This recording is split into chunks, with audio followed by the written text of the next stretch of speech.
Welcome to the American Operator Podcast, where small businesses are the heartbeat of America. I'm Joseph Cabrera, and we dive into the stories of owners and operators who build and keep our communities thriving. Whether you're new to business or already in the trenches, we'll share the hard-earned wisdom, triumphs, and challenges with running a business in this great country. Let's get to work. All right, team. Welcome to another episode of the American Operator. I'm here in Austin, Texas, in studio with Evan Ransome. How are you, my friend? I am living the dream, as always. Yeah, that's the saying. That is the Ransome family household saying, man, living the dream. It is literally a mural on the side of my house. Yeah. Which Austin artist did that? Oh, man, you're going to put me on the spot. I don't remember her wonderful name, but she's great. No, you don't need to. I was just like, it's someone local, though, right? Yes, definitely someone local that we found on Instagram that we can maybe at in the comments of this podcast later. But well, it's cool, great. man. No, it's cool. It definitely brings the whole thing together. Well, let's do this. There's so many things we're going to cover today, and I know that for the folks tuning in right now, I think they'll really appreciate just your perspective on things. Evan and I are buddies. We've known each other for some time, but one of the things that I've always really appreciated about Evan is not only the fact that he's been a multi-time founder, a guy who's bought business before, a guy who's won and had his like levels of fails and triumphs and those kinds of things that come along with it, but he's just been a good person throughout this whole thing. I would say he prioritizes, and I would know he wouldn't speak this way about himself, but prioritizes just like how do we treat people well and how do we do the right thing, even if that comes at what we would consider in the business world, the financial cost of running a business or whatever the case might be. So I'm looking forward to diving into that today. But let's start maybe just giving folks a little background on kind of how you grew up, man. So you're a Midwest guy by trade, but you've also have had your kind of entrance into the world internationally at a young age too. Yeah, I'm from a 3-stoplight town in Ohio, but then moved from there to Tokyo, Japan. So I went, from there in 4th grade, and then culture shock big time. 4th, 5th, and 6th grade in Tokyo, moved back to the 3-stoplight town for 7th and 8th grade, 9th, 10th, and 11th in Tokyo again, and then for my senior year, moved to a slightly larger town in Ohio. 4 or 5 lights. For my senior year.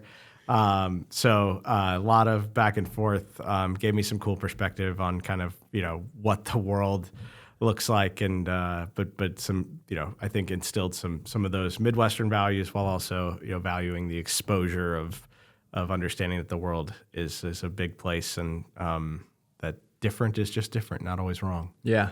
I know this is the American Operator, but talk to me about, and y'all just got back from Japan not too long ago. We did. Right? We were there last week, actually. Yeah.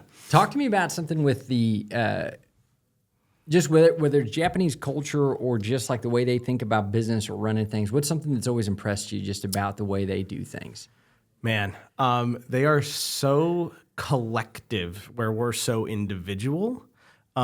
So the way they sort of operate is like, it is only what's best for the group. It's only what's, better. Like, they're not necessarily thinking about themselves. They're only thinking about, as a group of people or as my company is what I'm doing better for all of us in a group.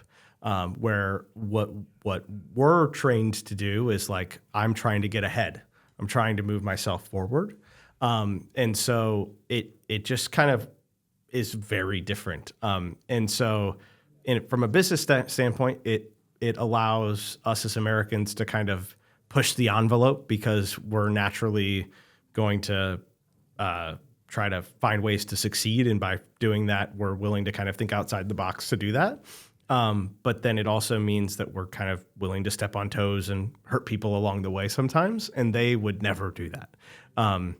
But on a like cultural, just living there perspective, man, just being back this time was so fun to be in a place where just, the common decency that they all have is just a wonderful thing sometimes, like it's just like everyone's so nice and everyone's just like there and pleasant. And, it was just a kind of a fun time to be back. But I love both places. It's fun to kind of have truly that's a piece of my heart and home. But you know, I am as American as apple pie at the same time. I just maybe have a little miso mixed in. Nothing wrong with those two combos. No, I've always been, I think it's just kind of Asia in general, but like also incredibly, like all their public stuff is incredibly pristine. And like, ridiculously on time.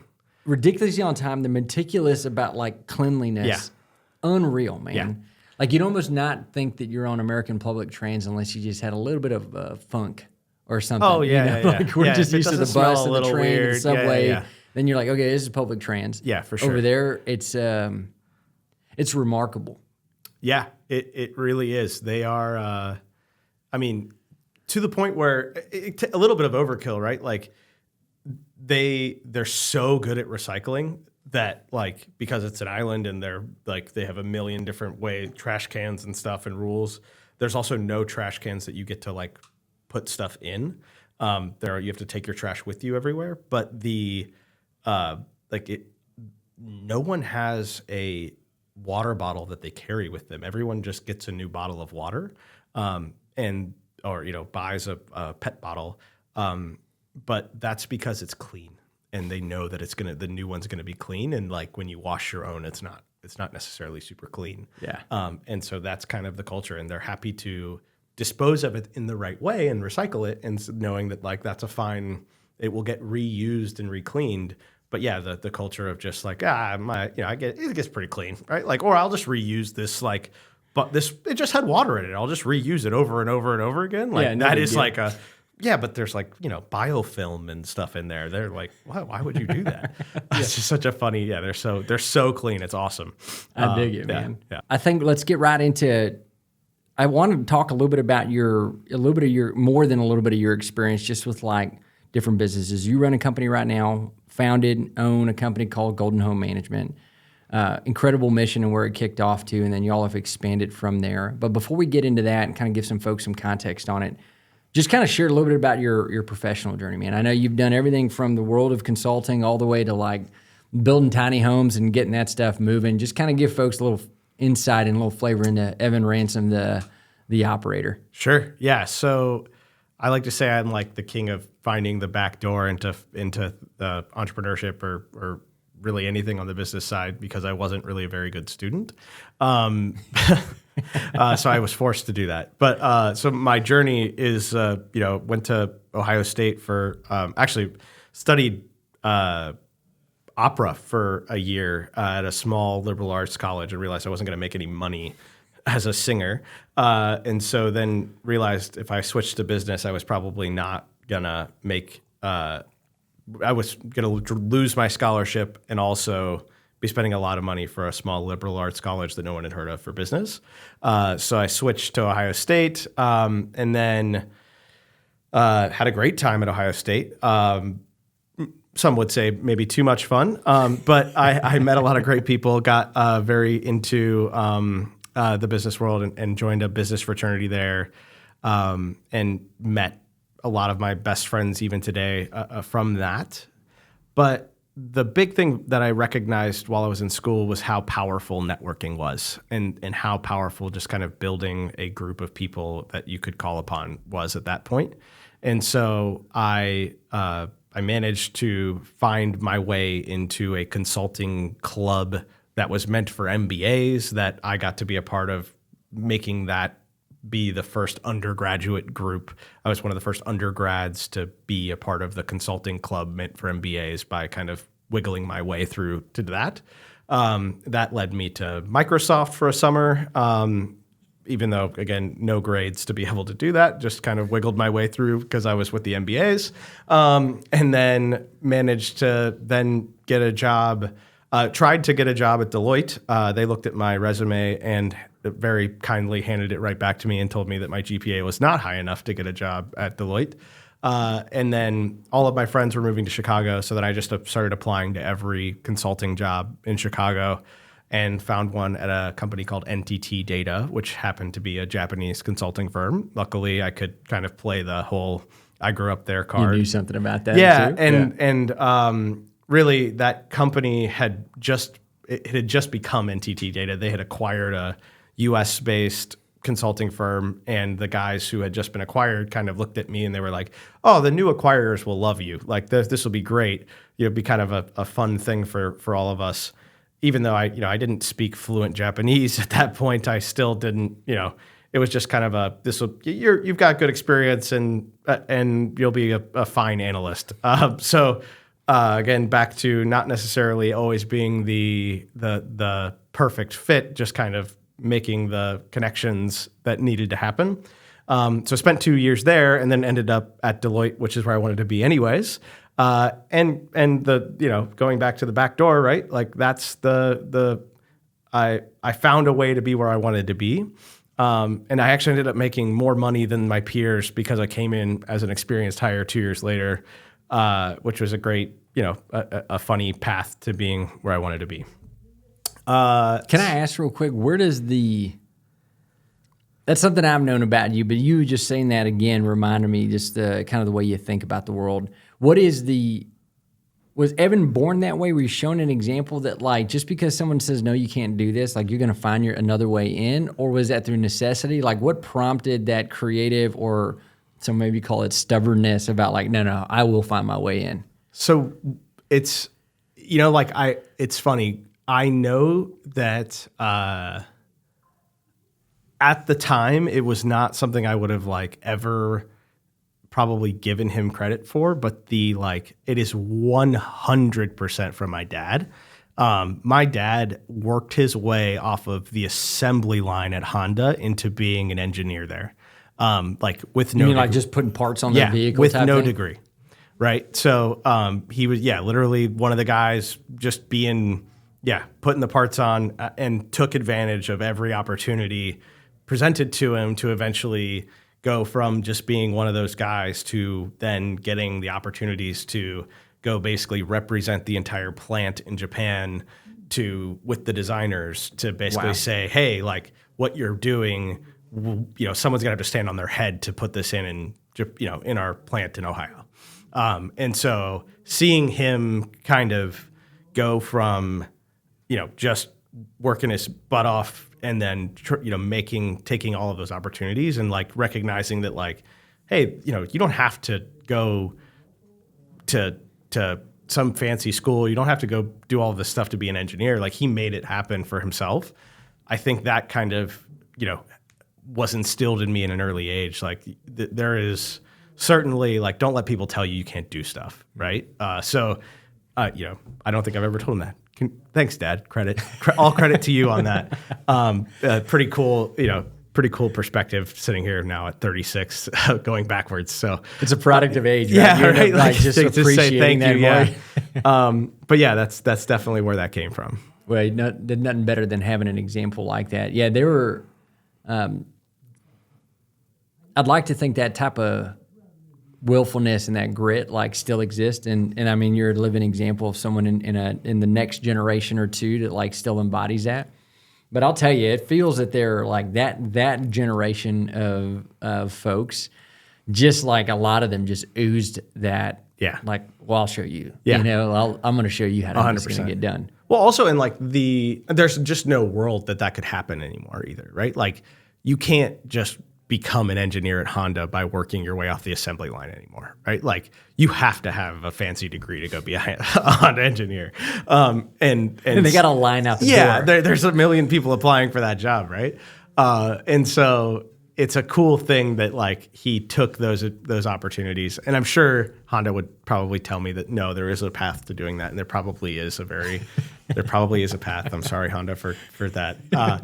But it's definitely not as much of a thing, right? Like, and it maybe wasn't as much of a thing when he did it, but it's still cool. And I know that it's not as easy or not as much of an opportunity today to kind of give yourself this, like, I'm going to take these steps and move forward. So it's cool. Yeah. That's cool insight. I mean, I didn't know that. Yeah. So you get kind of through, going back to kind of your story here, when you get through the, kind of the opportunities in the Deloitte world and those things as you're moving through, what prompted you to go, you know what, I need to just do my thing? Yeah. So I got trained on this tool called Anaplan. It's a planning and budgeting tool for big businesses, basically. And they hired me kind of specifically to do that because it related to the stuff I was doing. I was very good at Excel, basically, at my previous job. And it was kind of akin to that, but slightly more three-dimensional modeling, I guess. Yeah. I'm not a coder by any means. Don't ever try to ask me to write a line of code. We'll look at it and be like, I have no idea what this does. That's a one. Yeah. This looks great. But Anaplan was like just similar enough to Excel that it was one of those that like made sense to me really quickly. So within 2 years, I had kind of become. I was in the first class of solutions architects. I got dubbed a master Anaplanner in the first class of master Anaplanners. And I was sitting in a meeting with a Deloitte partner and a senior executive from a top business and realized I was doing all the talking in the meeting with the Deloitte partner in there and doing all of the explaining of how the tool worked and everything. And I kind of left there going, well, that guy makes a lot of money, the Deloitte partner does, but I did all the talking. I feel like I should maybe be doing this on my own. And there was another guy at Deloitte that was like the same credentials as me, had been doing stuff, but on a different project. And so we just started talking about, hey, should we try to go do this on our own? And, what's the worst case scenario, right? And I think that aha moment for us was like, the worst case scenario is not that bad, right? If we tried to go leave and start our own firm and we failed, we would just go get a job making more money at another consulting firm. That seemed like a pretty good worst case scenario. So we took the leap to go start the business together, start a consulting firm, kind of implementing this Anaplan product together. And that was kind of the kickoff of my entrepreneurial journey. Never look back. Never look back, man. Yeah. No. And definitely learned that I was much more of, I am an entrepreneur, not a consultant. I had way more fun once I got got into building the business part, that it was like, oh, this is way better than helping big businesses make more money, right? Like the building the business part is the fun part. So that was where, once I started to kind of get that feeling, it kind of, exploded from there. Can you talk to me about how do you kind of delineate the difference between, you talk about like, you realize consulting isn't for me, building the business is. For those folks who maybe are thinking right now, like, hey, maybe I want to go do some business building or whatever it might be. What are the parts of it that resonate with your soul? You're like, this is why I like doing this. And what are the parts that are also, but beware? Yeah. I think I found that I was actually, this is my like favorite line for entrepreneurs. Like, you can't be an entrepreneur if you're not comfortable being excited and terrified at the exact same time. Like, that needs to be the state you live in all the time. And I found like that was okay for me. Like I like not only okay, like I thrived in that world. And so what that really means is like, yeah, like, sure, I got to be worried about cash flow and I got to be excited about growing and about the future and everything else at the same time, right? And if the being terrified about running out of cash doesn't motivate me to go do everything else, then I'm in a bad spot, right? So that's kind of like where, I had to thrive in that space. And I think that was kind of the aha moment for me, where it's like, yeah, okay, now we're moving. There's a lot of other stuff. I loved building the teams. I loved building culture. I loved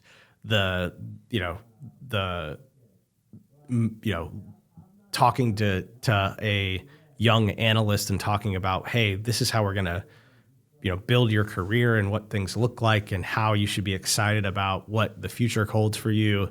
That was so fun for me, right? Like, it wasn't about how much we were going to help this client. It was about how much we were going to do as a company and what that meant for opportunities for them.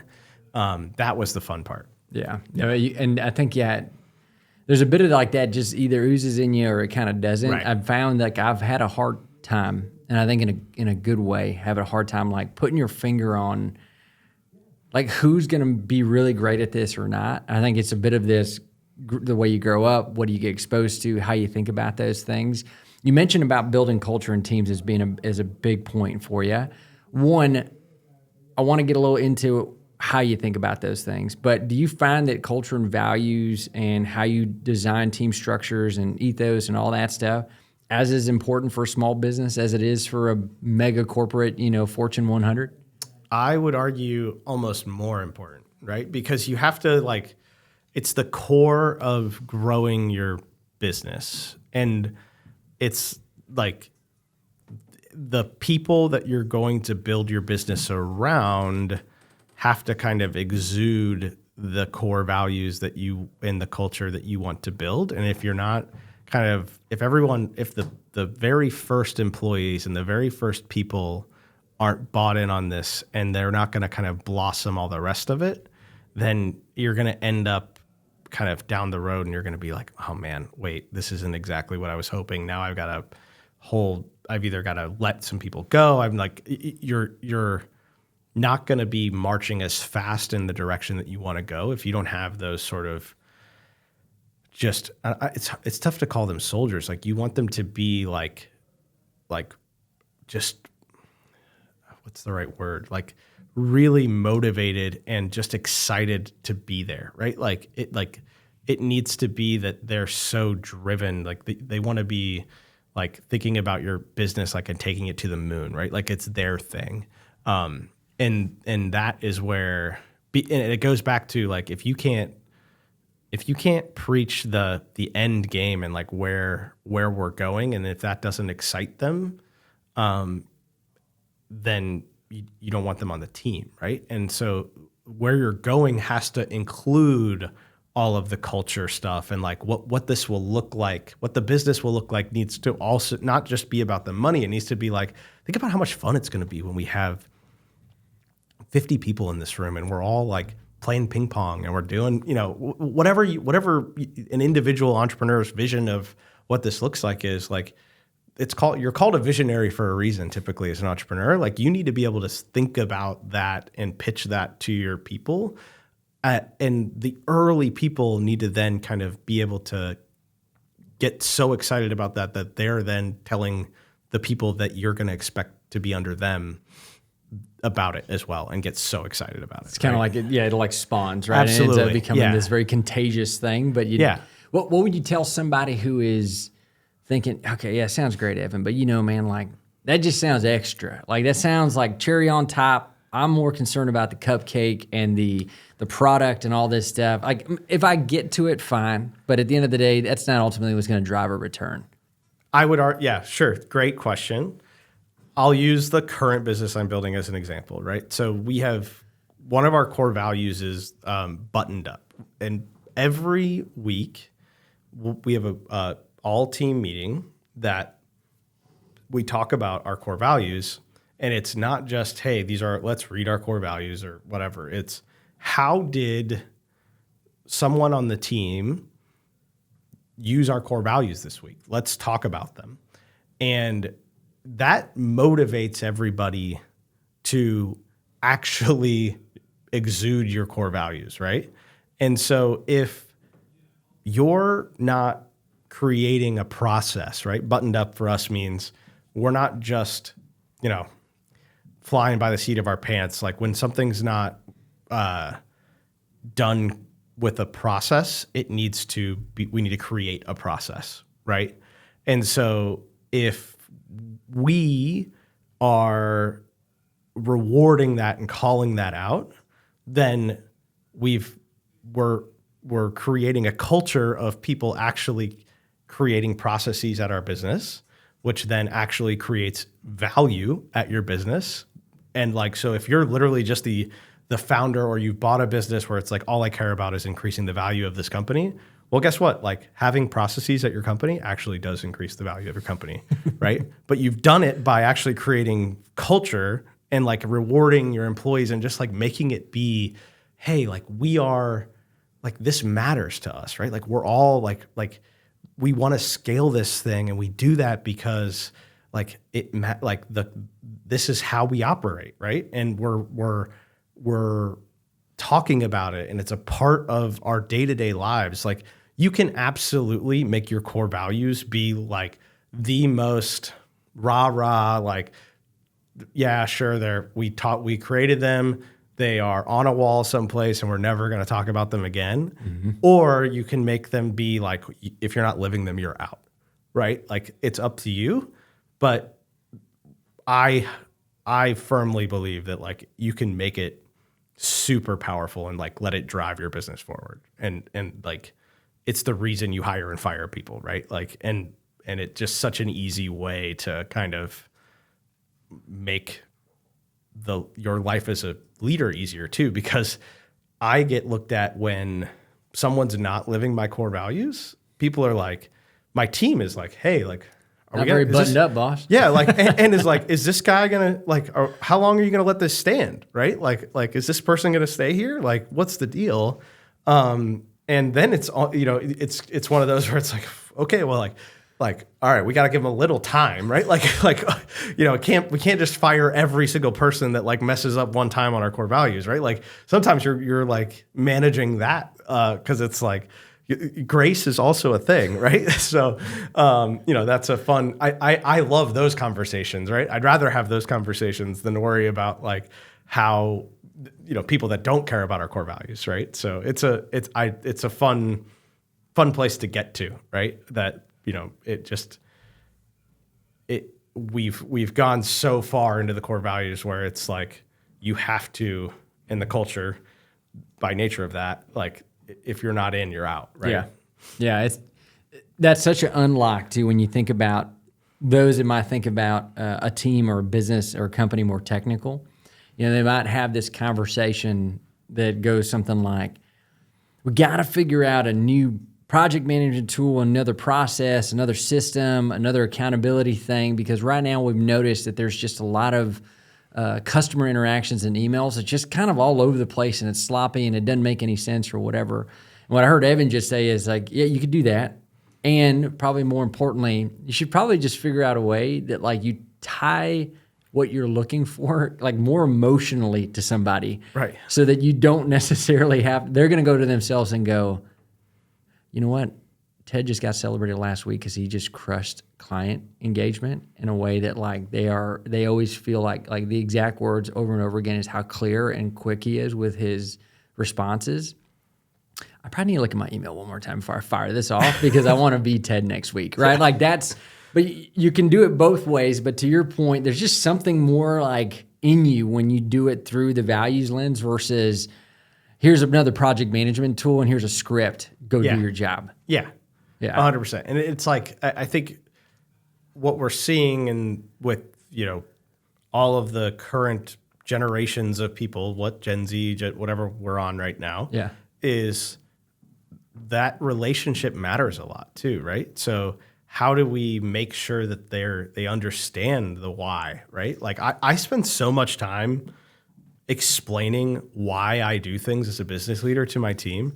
And I get feedback a lot that's like, no one else spends time. Like this is the first place I've ever worked where like you like the leader like actually like tells us why he's like exactly why we're doing things. Like maybe I'm a little bit, maybe I overshare sometimes where like, but I'd rather err on that side, right? I'd rather my team know exactly why we're doing things and exactly why all of this stuff is happening and what the potential impacts to them are, than like have them just kind of going like, I'm just here for my job. I'm just doing my job, blinders on, doesn't matter. Because like if they're not thinking about the why, then it is just a job, right? Like it's just they're not bought in on any of this stuff. They're just showing up, punching the clock, and they're thinking about as soon like, okay, I'm doing this thing until I can get the heck out of here, right? Like, rather than being like, oh, right, if I do this way, the way that Evan was asking me to, it will impact the business in this better way. So I should try to do it that way because ultimately we'll have these better impacts, which will better impact my opportunities. Like if I can stitch it all together for them, then they get it, right? Like, and so spending the time on that is always worthwhile. Yeah, now you're kind of reducing the trade-offs where they get to go like, no, me literally doing a good job at work also makes me a good human. Yes. And being a good human also makes me good at work, and I don't have to figure out when to turn that on and off. Where does actually, before we get into that, if you were going to describe Golden Homes, what do you do? What is Golden Homes, man? Yeah, it's a home concierge business kind of for any homeowner. Think about it like if you as a homeowner still had a landlord, but you didn't have to pay any rent, and you could just call your concierge or your landlord for anything that went wrong or any issue for your house. That's what we're building. But doing it through like a hospitality lens. So you get one person that is your person, and it's not meant to be an app or a portal or anything. Like, I've got one individual's phone number that I can call, text, or email, and whatever happens at my house, they're on it. Like, and then we manage all the vendors and manage all of the stuff that happens at your house. And basically that's what the team does. So we then create relationships with all the vendors, create strategic partnerships, and kind of become the sales funnel for the vendors. Kind of like Angie's List, but instead of Angie's List like selling the leads, the relationship with the vendors is very much hey, we're bringing you jobs, not leads. And so the dynamic is the customers don't pay. We make money off of the vendors. The customers don't pay $1 more than they would if they had called the vendor directly. So that's kind of like it's a concept that a lot of people have a hard time believing, where they're like, wait, so I don't really have to pay $1 more for my garbage disposal fix. It's $450 if I call the plumber myself. It's $450 if you guys facilitate it for me. But you guys will also, like, I only have to have a relationship with you, and you'll be able to do the plumber, you'll do the electrician. If I have a handyman you'll do that. If I need a new lawn guy, you'll do that. Wait, you'll also remodel my whole kitchen? Like, wait, how does this all work? And it's basically that because we manage all these relationships with these vendors, we just get a cut of their stuff. But because of the volume that we'll bring them, they're willing to do that because they all have a cost of sale. And so we just take their cost of sale and become that sort of single point of contact for the customer. That's kind of how it works. That's cool business. Yeah. You're yourself at a real pain point, man. Yeah. There's so many times where you have also this. It's twofold. It's the who's the seventh? Like you got so many different. Like, who's the seventh plumber we talked to last year? And was that the guy or gal we liked, or was it this other person? So there's like a bit of this validating who's good and who's not. And then also, it's the fatigue you got doing Google and nobody returns your call. Right. You're like, you got great reviews and no one will answer the phone. And so you just just shoot Evan a text real quick. Yeah. Yeah. And see how he's, see if he can help me out with this. And the answer is yes. So going back to values, now that folks understand Golden Homes, there's obviously something that layers into all this, right? Like there's a personal ethos, I would imagine, that informs how you think about teams, people. I think anybody who's ever met you would say that guy really gives a hoot about folks, and there's a way in which you do that. Where does that come from, or can you give folks a little insight into what that is? Yeah. So a while back, my wife and I sort of sat down and talked about what we wanted our family values to be. And we kind of came up with 3 words that nicely fit into a fun acronym that aligned to an egg. So exposure, gratitude, and generosity are what kind of drive myself and my family. Exposure is not I walk around nude. It means more that we value getting and seeing things from different perspectives, right? And understanding that, as I mentioned from the Japan thing, like different isn't good or bad. Sometimes it's just different, right? And so making sure we see and understand things from different perspectives is so important. And then, as we, on the gratitude side and the generosity side, understanding that like we need to be happy in a van down by the river, right? Like it doesn't, what we have today can't define our happiness. It can't define the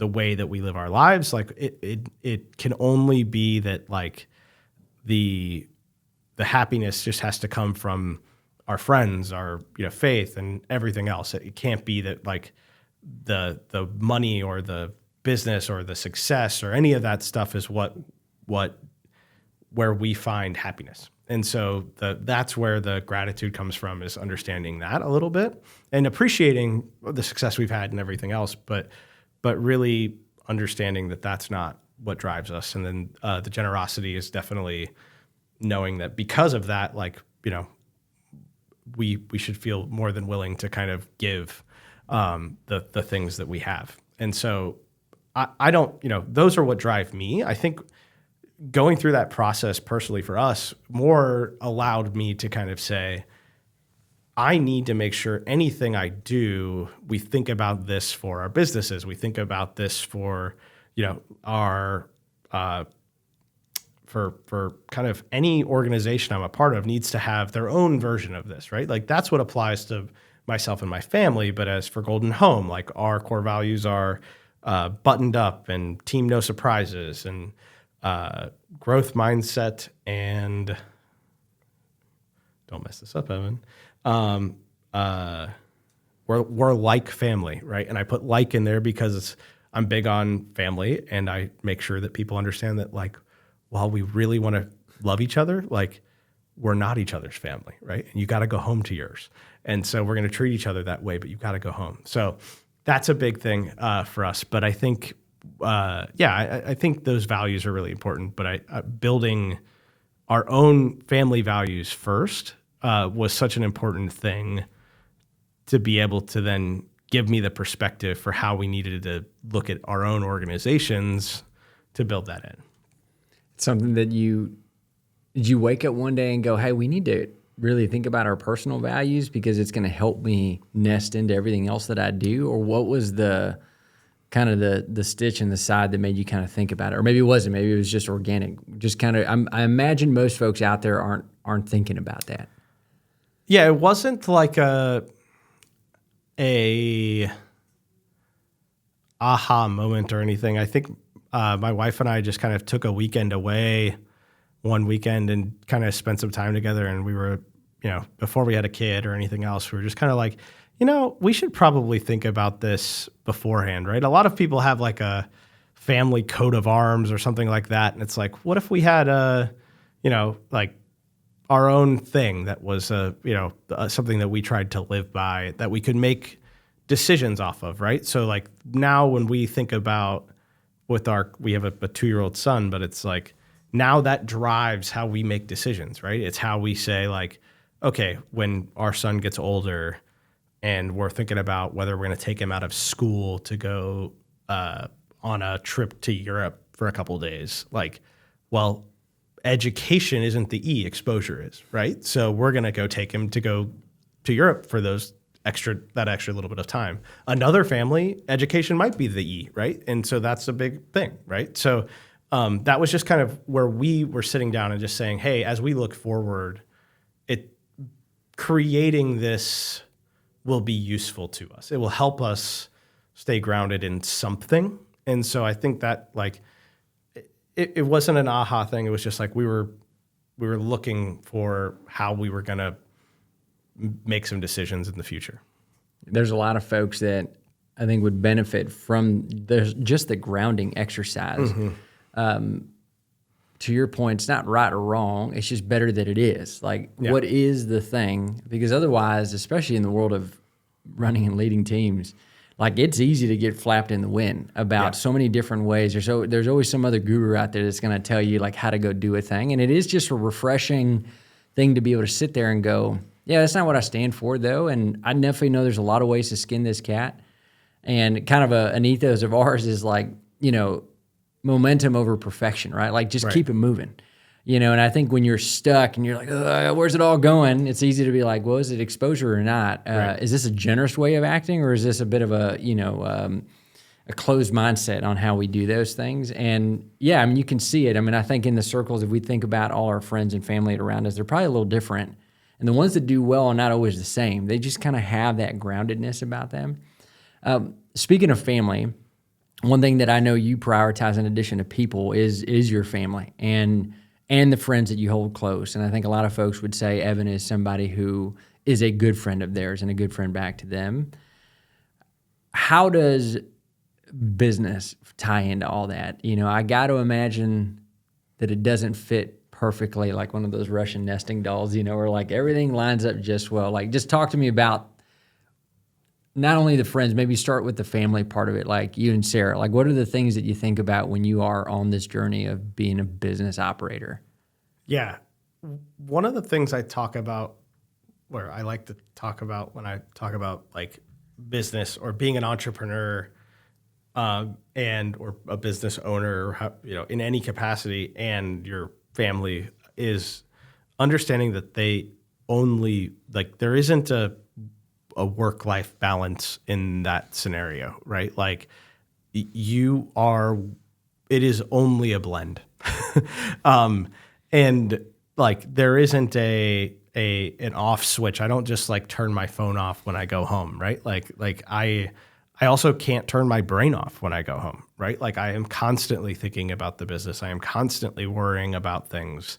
And then I think the other piece is like, when I'm at work and I've got people asking me questions all day, or, I've got a million worries that are happening, I'm the top of the food chain, right? And so any business owner, if you're buying or you're starting a business, you are that person. You are the person at the top of the food chain that is worrying about everything that's going on with it. And so it becomes then, when you want to go home, it's such an easy thing to try to slip into, and I struggled with this for a long time, your wife or your person being the person you want to talk to about all of that stuff, right? And all of the stresses and everything else that you've got. But like, they have a life too, and all of the rest of that, and they've been stressing about work, and they didn't necessarily sign up for all of the entrepreneurial stuff to be a business owner at the same time. And so making sure that they understand that this life is something that like we're in now together, and that they can be a sounding board for you a little bit is good. But just as important is making sure that you have some boundaries set where you know that like, hey, we're going to not talk about work now, right? And whether that means like you're comfortable bottling it up for a few hours and just kind of like eating it and like being happy on the couch for a minute and putting your phone away, or that you've got to find your other group of people. This is the big thing I talk about. Like, every business owner, whatever phase of the business you're in,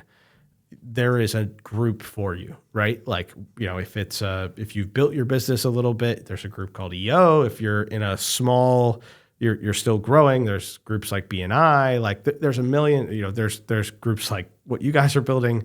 That there's so many awesome groups to be a part of as you are growing your business, because it is so lonely at the top. You have to find peers that are in it with you. Even if like, it doesn't mean like I'm building a plumbing business, I must find other plumbers. It's, I'm building a business.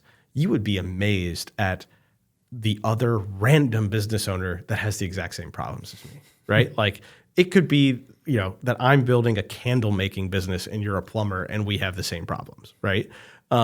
So just finding that group of people to kind of commiserate with is so important, to kind of just have that sounding board, so that your family life isn't that only place that you have the sounding board, is just absolutely critical to finding success in this and making all of it work. Otherwise, you will absolutely kind of alienate the family pieces, because you're just the requirements of you as a business owner are so high, right? Like that you have to be thinking about it, or else you won't be successful.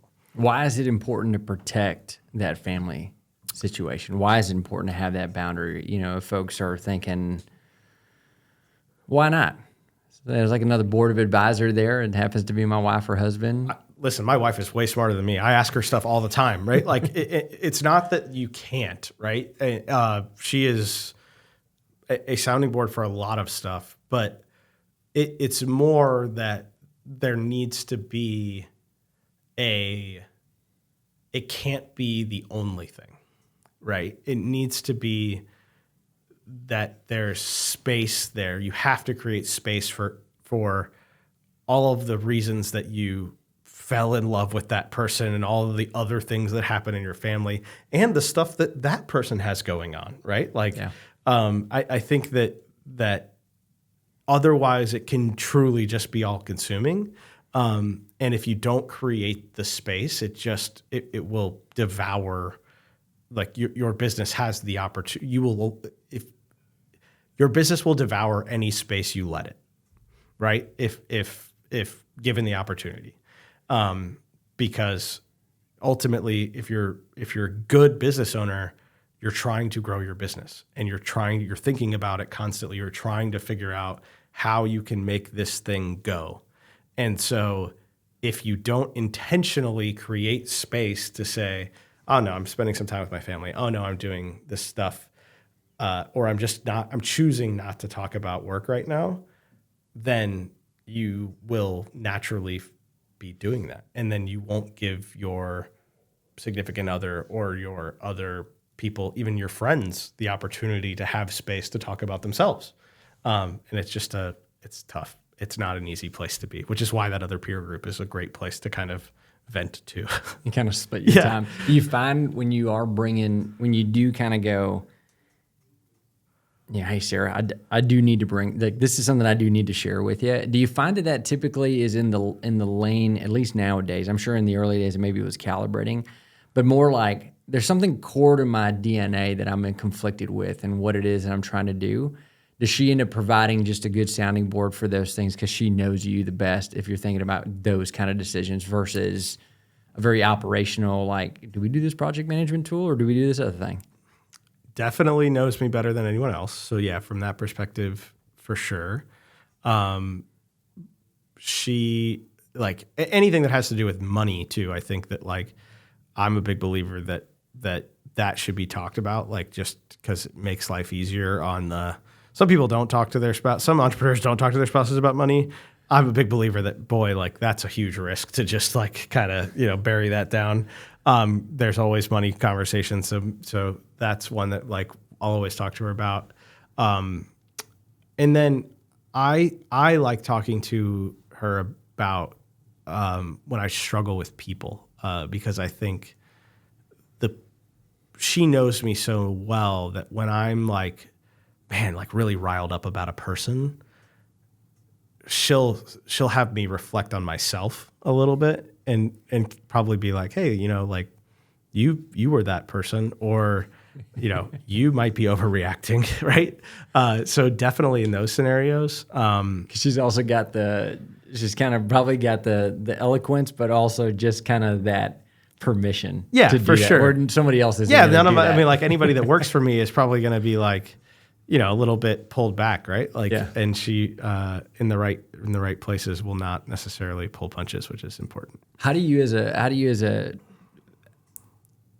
person at the helm, like, not only maintain a self-awareness to be able to have that conversation, but then be able to receive that feedback and go do something with it?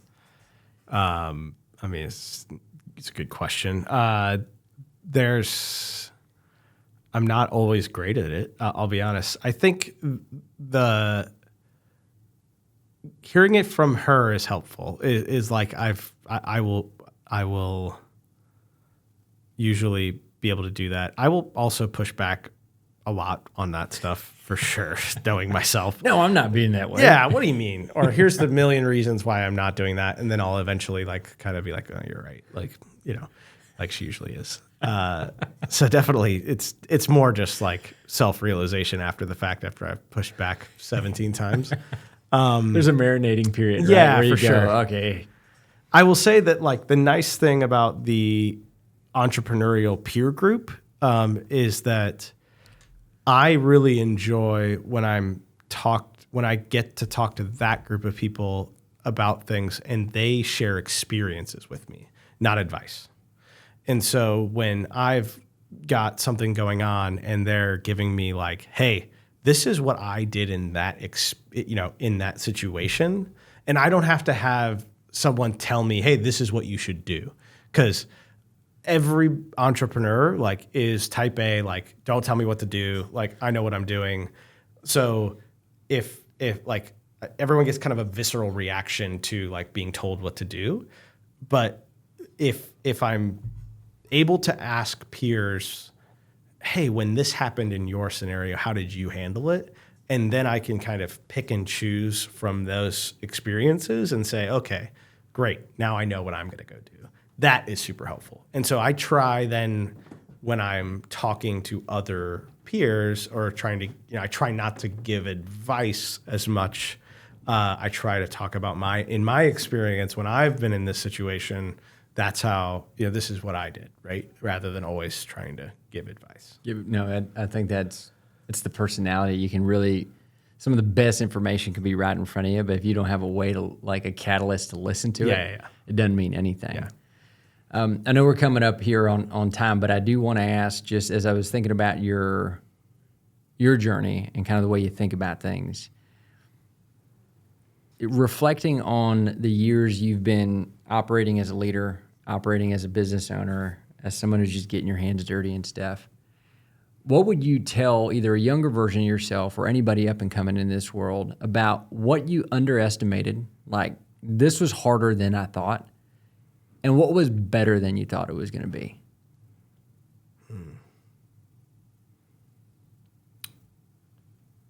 Fundraising was way harder than I thought. Is way harder than I thought. And then I think the better is getting to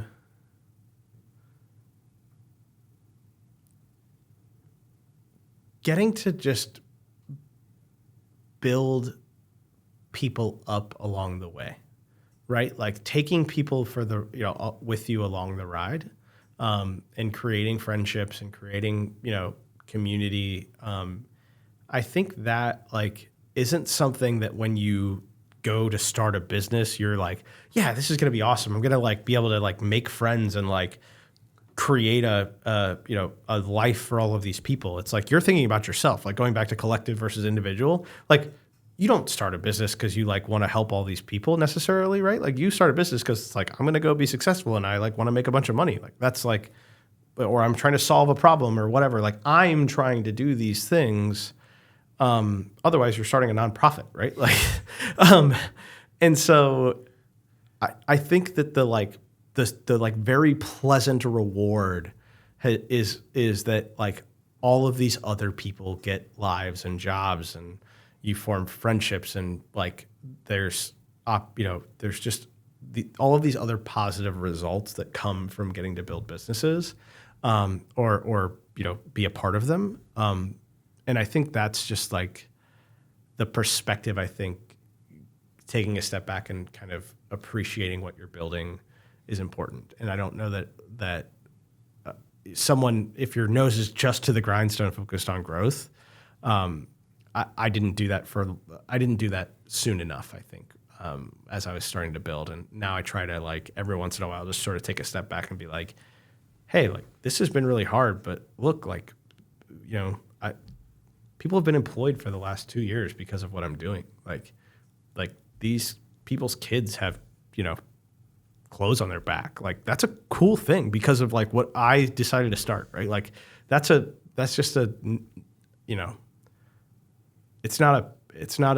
something that should be lost on you, I think.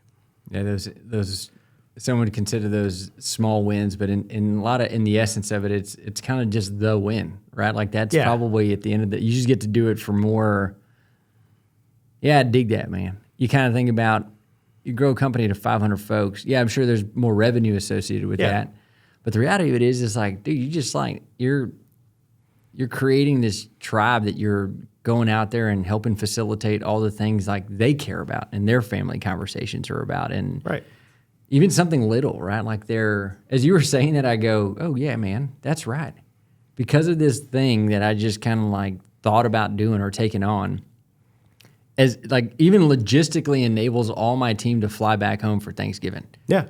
Because I'm paying them because of value we're adding in a way that makes sense because of this crazy idea that I had or this endeavor that I wanted to take on. It's a cool thing to feel good about, even as, I don't know, practical as it might seem. Yeah. And, you know, the pessimist could be like, well, those people have jobs someplace else or whatever, right? It's like, but they don't. Like, they have a job with me, right? Like, and, you know, I get to claim that, right? Like, that's the cool thing about being a business owner is that I get to claim that, no, that's me that did that. And I'm the reason that they get to go home, right? So, it's a cool spot.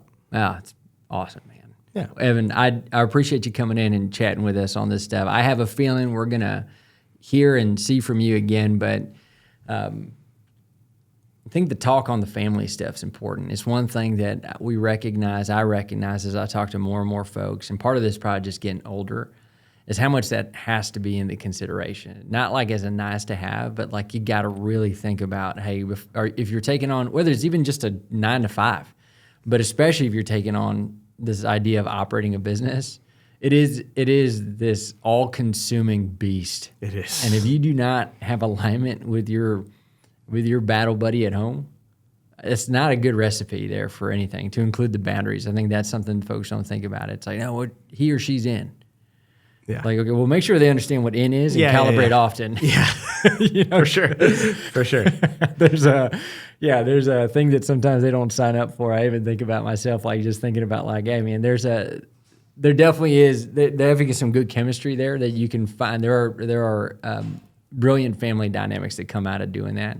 But I think the true sign of a pro is what I get to watch y'all do all the time, is having that, maybe not having it perfect, but just having it out on the table that like, we're going to make this as good as we can be along the way. Yeah, we're definitely not perfect, man. Don't get any ideas, but we're trying real hard.